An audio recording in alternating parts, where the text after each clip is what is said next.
करने जा रहे हैं अध्याय 7 नगर प्रशासन। एक गांव के मुकाबले शहर ज़्यादा बड़ा और अधिक फैला हुआ होता है।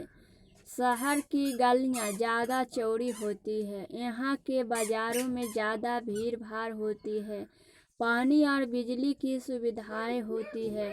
अस्पताल होते हैं। यहाँ बहुत ज़्यादा वाहन होते हैं और यातायात को नियंत्रित करना पड़ता है। क्या आपने कभी सोचा है कि यह सब इतने सुचारू रूप से कैसे चलता है और कौन सी संस्था इन सब के लिए जिम्मेदार होती है? कैसे निर्णय लिए जाते हैं? कैसे योजनाएं बनाई जाती है? कौन कौन लोग हैं जो यह सारा काम करते हैं? आइए उत्तर ढूंढने की कोशिश करते हैं। इतवार की एक अलसाई हुई दोपहर थी जब माला और उसके साथी शंकर, जहांगीर और रेहाना गली में क्रिकेट खेल रहे थे। शंकर ने बड़ा अच्छा ओवर फेंका था और रेहाना आउट होते होते बची थी। रेहाना के आउट न होने से शंकर हताश हो रहा था, इसलिए उसने इस उम्मीद से कि वह कैच आउट हो जाएगी इस शॉर्ट बॉल फेंक दी। हुआ उल्टा ही। रेहाना ने इतनी तेजी से बल्ला घुमाया कि गेंद ऊपर गई और गली की ट्यूब लाइट टूट गई। रेहाना चिल्लाई, अरे यह मैंने क्या कर दिया? तो शंकर तपाक से बोला, अरे हम यह नियम बनाना भूल गए थे कि अगर तुम्हारी गेंद से गली की ट्यूब लाइट टूट जाएगी तो तुम आउट मानी जाओगी। तीनों ने ही तब शंकर को विकेट की चिंता छोड़ने के लिए कहा, क्योंकि जो हुआ वो उस बारे में ज़्यादा चिंतित और परेशान हो रहे थे। पिछले हफ्ते उनसे निर्मला मौसी की खिड़की टूट गई थी, जिसको बदलने के लिए अपने जेब खर्च में से पैसे देने पड़े थे। क्या अब दोबारा जेब खर्च में से पैसे देने पड़ेंगे? और ये पैसे देंगे किसको? गली की ट्यूब लाइट बदलता कौन है? माला का घर सबसे पास था। चारों भाग कर माला के घर गए और उसकी माँ को सब कुछ बता दिया। सारी बात सुनकर माला की माँ ने कहा कि उन्हें इस बारे में कुछ खास तो पता नहीं, बस यही मालूम है कि यह नगर निगम की जिम्मेदारी होती है। उन्होंने सुझाया, यास्मीन खाला से पूछना चाहिए। वे हाल ही में नगर निगम से सेवानिवृत्त हुई है। जाओ उनसे पूछ लो। और माला, तुम जल्दी घर वापस आना। यास्मीन खाला उसी गली में रहती थी और माला की माँ से उनकी बहुत अच्छी दोस्ती भी थी। चारों दौड़कर खाला के घर पहुँचे और जैसे ही उन्होंने दरवाज़ा खोला वे एक साथ पूरा किस्सा सुनने लगे। उनका सवाल सुनकर यास्मीन खाला बड़े जोर से हंस पड़ी और बोली, कोई एक व्यक्ति नहीं है जिसको तुम पैसा दे सकते हो? एक बहुत बड़ी संस्था होती है जिसको नगर निगम कहते हैं। यह सड़कों पर रोशनी की व्यवस्था, कूड़ा इकट्ठा करने, पानी की सुविधा उपलब्ध कराने और सड़कों व बाजारों की सफाई का काम करती है। माला बोली, हाँ, मैंने नगर निगम के बारे में सुना है। मैंने शहर में बोर्ड देखे हैं जो नगर निगम द्वारा लोगों को मलेरिया के बारे में बताने के लिए लगाए जाते हैं। खाला बोला, तुम बिल्कुल सही कह रही हो। नगर निगम का काम यह सुनिश्चित करना भी है कि शहर में बीमारियां न फैले। यह स्कूल स्थापित करता है और उन्हें चलाता है। शहर में दवाखाने और अस्पताल चलता है। यह बाग बगीचों का रख रखाव भी करता है। उन्होंने आगे जोड़ा, हमारा पूरे शहर बहुत ही बड़ा शहर है और यहाँ नगर प्रशासन चलाने वाले संस्था को नगर निगम कहते हैं। छोटे कस्बे में इसे नगर पालिका कहते हैं। क्या आप नगर पालिका के कार्यों की सूची बनाने में शंकर की मदद कर सकती है? निगम परिषद एवं प्रशासनिक कर्मचारी। यास्मीन खाला, मुझे बड़ी उत्सुकता हो रही है कि यह फैसला लेता कौन है कि पार्क कहाँ बनाया जाए। जब आप नगर निगम में काम करती थी तो क्या ऐसे मज़ेदार निर्णय भी लेने पड़ते थे? रेहाना ने पूछा। खाला ने जवाब दिया, नहीं रेहाना, मैं तो निगम के लेखा विभाग में थी। बस लोगों की मासिक तनख्वाह की पर्चियां बनाती थी। चूँकि शहर का आकार बहुत बड़ा होता है, इसलिए नगर निगम को कई निर्णय लेने होते हैं। इसी तरह शहर को साफ करने के लिए बहुत काम करना पड़ता है। जथेदार निगम परिषद की यह निर्णय लेते हैं कि अस्पताल या पार्क कहाँ बनेगा। शहर को अलग अलग वार्डों में बांटा जाता है और हर वार्ड से एक सांसद का चुनाव होता है। नगर निगम के कुछ निर्णय ऐसे होते हैं जो सारे शहर को प्रभावित करते हैं। ऐसे जटिल निर्णय पार्षदों के समूह द्वारा लिए जाते हैं। कुल पार्षद मिलकर समितियां बनाते हैं जो विभिन्न मुद्दों पर विचार विमर्श करके निर्णय लेती है। उदाहरण स्वरूप, एक बस स्टैंड को बेतहार बनाना है, या किसी भीड़ भाड़ वाले बाजार का कचरा ज़्यादा नियमित रूप से साफ करना है, या फिर शहर के मुख्य नाले की सफाई होनी है। पार्षदों की समितियां ही पानी, कचरा जमा करने और सड़कों पर रोशनी आदि की व्यवस्था करती है। निम्नलिखित वाक्यों के खाली स्थान भरिए। पंचायत के चुने हुए सदस्यों को कहते हैं। शहर विभिन्न में बांटा हुआ होता है। नगर निगम के चुने हुए सदस्यों को कहते हैं। परिषद के समूह उन मुद्दों पर काम करते हैं जो को प्रभावित करते हैं। पंचायत और नगर पालिका चुनाव प्रत्येक 5 वर्ष में होते हैं। परिषद अगर निर्णय लेते हैं तो आयुक्त के नेतृत्व में दफ्तर के प्रशासनिक कर्मचारी उन निर्णयों, जब एक वार्ड के अंदर की समस्या होती है तो वार्ड के लोग परिषद से संपर्क कर सकते हैं। उदाहरण के लिए, अगर बिजली के खतरनाक तार लटका कर नीचे आ जाए तो स्थानीय परिषद बिजली विभाग के अधिकारियों से बात करने में मदद कर सकते हैं। जहां परिषदों की समितियां एवं परिषद विभिन्न मुद्दों पर निर्णय लेने का काम करते हैं, वही उन्हें लागू करने का काम आयुक्त और प्रशासनिक कर्मचारी करते हैं। आयुक्त और प्रशासनिक कर्मचारियों की सरकार द्वारा नियुक्ति की जाती है, जबकि पार्षद निर्वाचित होते हैं। तो नगर निगम के ये निर्णय लिए कैसे जाते हैं? रेहाना ने पूछा। वह कभी सोचना ही नहीं करती। बच्चे के सवाल से खुश होते हुए यास्मीन खाला ने जवाब दिया, सारे वार्डों के सदस्य मिलते हैं और सबकी सम्मिलित राय से एक बजट बनाया जाता है। उसी बजट के अनुसार पैसा खर्च किया जाता है। सांसद यह प्रयास करते हैं कि उनके वार्ड की विशिष्ट जरूरतों परिषद के सामने रखी जा सके। फिर ये निर्णय प्रशासनिक कर्मचारियों द्वारा क्रियान्वित किए जाते हैं। खाला बड़ी खुशी थी क्योंकि किसी बड़े व्यक्ति ने तो आज तक उनके काम के बारे में पूछा नहीं था। बच्चे के सवालों ने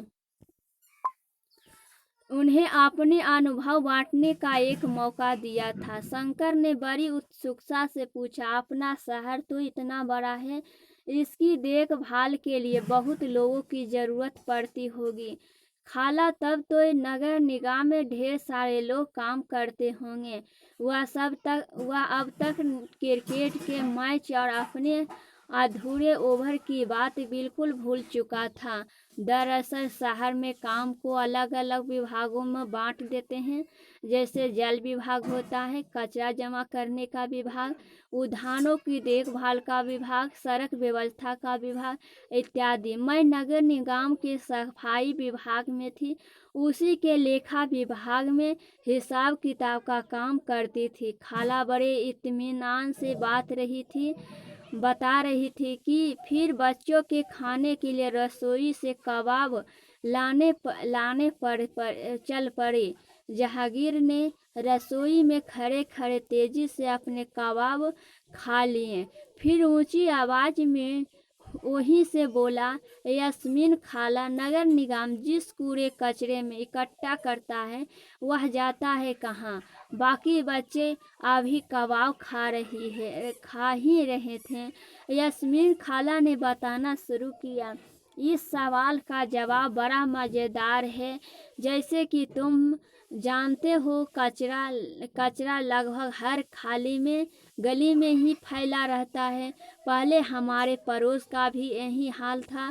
चारों तरफ कूड़ा फैला रहता था। अगर कूड़े को इकट्ठा करके हटाया ना जाए तो मक्खियाँ भी भिनभिनाती रहती है और आसपास कुत्ते चूहे। नगर निगम को पैसा कहाँ से मिलता है? इतने सारे काम करने के लिए बहुत सारा पैसा चाहिए। निगम यह राशि अलग अलग तरीके से इकट्ठा करता है।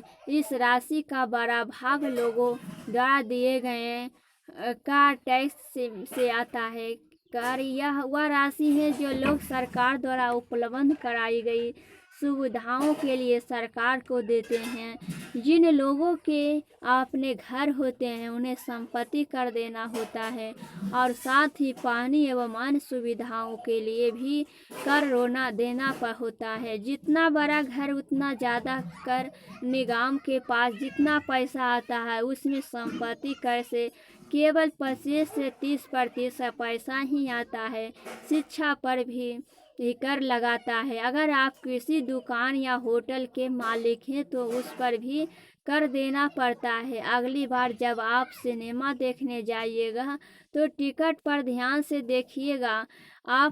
हमें मनोरंजन के लिए फिर भी कर देना पड़ता है। इस तरह अमीर लोग संपत्ति कर देते हैं। वही जनसंख्या का एक बड़ा हिस्सा समान तरह के कर अधिक देता है। कूड़ा कुत्ते चूहे का जमावड़ा हो जाता है। लोग इसकी बदबू से बीमारी भी पड़ जाते हैं। एक और बुरी बात यह थी कि बच्चे ने गली में क्रिकेट खेलना छोड़ दिया था, क्योंकि उनके घर वाले को यही डर लगा रहता था कि गली में अधिक समय रहने से बच्चे बीमार न पड़ जाएं।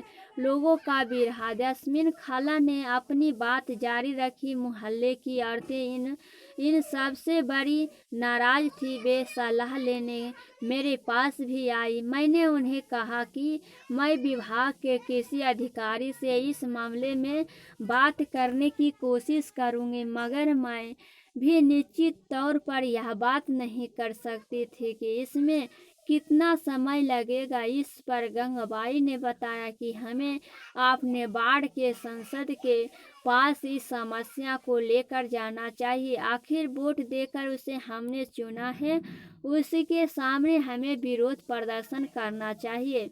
गंगाबाई ने महिलाएं के एक छोटे समूह को इकट्ठा किया और पार्षद के घर पहुंच गई। सभी औरतों घर के सामने जाकर नारे लगाने लगी। तब पार्षद घर के बाहर निकले और उन्होंने उनकी समस्या के बारे में पूछा। गंगाबाई ने अपने मोहल्ले की खराब हालत बयान की। पार्षद ने उन महिलाओं से वादा किया कि वे अगले दिन उनके साथ युक्त से मिलने जाएंगे। साथ ही उन्होंने गंगाबाई को मोहल्ले के सारे वयस्कों से एक अर्जी पर दस्तखत करवाने के लिए कहा। अर्जी यह थी कि उनके मोहल्ले से कचरा उठाने की नियमित व्यवस्था की जाए। उन्होंने सुझाव दिया कि कल आयुक्त से मिलने जाते समय स्थानीय सफाई अभियंता यानी इंजीनियर को भी साथ ले जाना अच्छा रहेगा। इससे फायदा होगा क्योंकि सफाई अभियंता भी आयुक्त को बता सकेगा कि हालत कितनी खराब है। उस दिन पूरी शाम बच्चे घर घर का चक्कर लगाते रहें ताकि अर्जी पर ज़्यादा से परिवारों के लोगों के दस्तखत किए जा सके।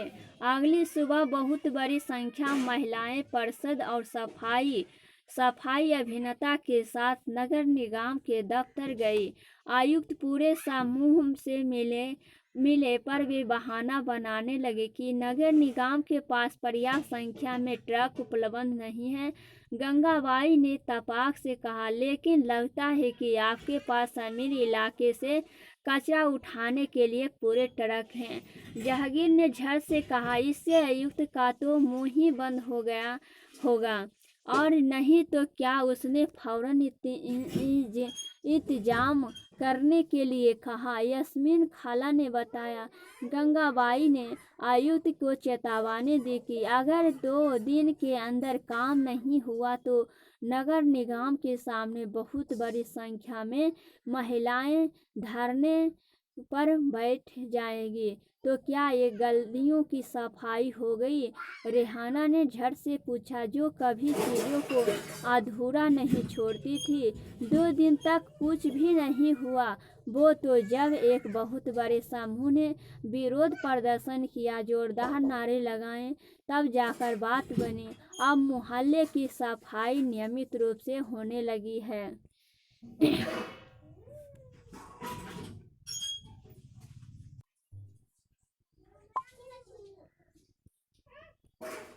खाला के सेवानिवृत्त होने के बाद से क्या क्या बदला है? यास्मीन खाला ने बच्चे को जो नहीं बताया वह यह है कि हाल के समय में पैसा बचाने के लिए कई नगर निगमों ने कचरा उठाने और उसे ठिकाने लगाने के लिए निजी ठेकेदार रख दिए हैं। इसको निजीकरण कहते हैं। इसका मतलब है कि जो काम पहले सरकारी कर्मचारी करते थे वे काम अब निजी कंपनियां करती है। निजी ठेकेदार जिन मजदूरों के कचरा जमा करने और उठाने के काम पर लगाते हैं उन्हें बहुत कम पैसा देते हैं। उन मजदूरों की नौकरी अस्थायी होती है। कचरा उठाने का काम काफ़ी खतरनाक भी होता है। अक्सर उनके पास अपनी सुरक्षा के साधन नहीं होते हैं। अगर काम करते हुए वे घायल हो जाए तो उनकी देखभाल करने वाला कोई नहीं। गंगाबाई किस बात का विरोध कर रही थी? आपके हिसाब में गंगाबाई ने पार्षद के पास आ जाने की बात क्यों सोची? जब आयुक्त ने यह कहा कि शहर में ट्रक की संख्या पर्याप्त नहीं है तो गंगाबाई ने क्या कहा? यह तो बिल्कुल बम्बईयों सिनेमा की तरह सुखद अंत हुआ, माला ने कहा। वह अपने आप को नेतृत्व करने वाली गंगाबाई की भूमिका में देखने का सपना देख रही थी। सभी बच्चों को गंगाबाई की कहानी सुनकर बहुत मज़ा आया। उन्हें इसका आभास तो था ही कि मोहल्ले में गंगाबाई की खासी इज्जत थी और लोग उन्हें बहुत मानते थे, मगर उसका कारण उन्हें अब समझ में आया था। बच्चे ने खाला का शुक्रिया अदा किया और जाने के लिए उठ खड़े हुए। जाते जाते रेहाना ने कहा, खाला बस एक आखिरी सवाल और है। घर पर अभी जो भी कूड़ेदान है वो भी क्या गंगाबाई का सुझाव था? खाला हंसने लगी, बोली, अरे नहीं, यह तो नगर निगम ने ही सुझाव दिया था कि हम खाने पीने और गलने वाली चीज़ों को एक कूड़ेदान में डालें और प्लास्टिक कांच जैसी ने गलने वाली चीज़ों को दूसरे कूड़ेदान में। जब हम अपने कचरे की छटाई कर देते हैं तो निगम वाले का काम थोड़ा आसान हो जाता है। बच्चे ने इतने सारे सवालों का जवाब देने के लिए खाला का फिर से शुक्रिया अदा किया और टहलते हुए गली की तरफ चल पड़े। बहुत देर हो चुकी थी और उन्हें जल्दी से जल्दी घर पहुंचाना था। आज हमेशा के मुकाबले गली में अधूरा थोड़ा ज़्यादा था। उन्होंने ऊपर देखा, फिर मुस्कुराते हुए एक दूसरे को देखा और वापस खाला के घर की तरफ दौड़ पड़े। 1994 में सूरत शहर में भयंकर प्लेग फैला था। सूरत भारत के सबसे गंदे शहरों में एक था। लोग घरों का और होटलों का भी कूड़ा कचरा पास की गली में या सड़क पर ही फेंक देते थे। इससे सफाई कर्मचारियों को कूड़ा कचरा उठाने तथा उसे ठिकाने लगने में काफ़ी मुश्किल होती थी। ऊपर से नगर निगम अपना काम नियमित रूप से नहीं कर रही थी, जिससे स्थिति और भी बदहाल हो गई थी। प्लेग हवा के जरिए फैलता है। जिन लोगों को प्लेग हो जाए उन्हें दूसरे से अलग रखना पड़ता है। सूरत में उस साल बहुत से लोगों ने अपनी जान गंवाई। करीब 3 लाख से अधिक लोगों को शहर छोड़ना पड़ा। प्लेग के डर ने यह अनिवार्य कर दिया कि अगर नगर निगम मुस्तैदी से काम करे, सारे शहर की अच्छी तरह से सफाई हुई। आज की तारीख में चंडीगढ़ के बाद भारत के सबसे साफ शहरों में दूसरे स्थान सूरत का है। क्या आप जानती हैं कि आपके मोहल्ले में कब और कितनी बड़ा कूड़ा उठाया जाता है? क्या आपको लगता है कि सभी मोहल्ले में उतनी ही बार कूड़ा उठाया जाता है? यदि नहीं तो क्या चर्चा करें। क्या आप जानते हैं कि सरकार आपके करों से ही सड़कों, पुल, पार्क एवं गलियों में बिजली इत्यादि की व्यवस्था करती है। अपने परिवार में इस बारे में बातचीत कीजिए और करों से मिलने वाले 3 अन्य लाभों की सूची बनाइए।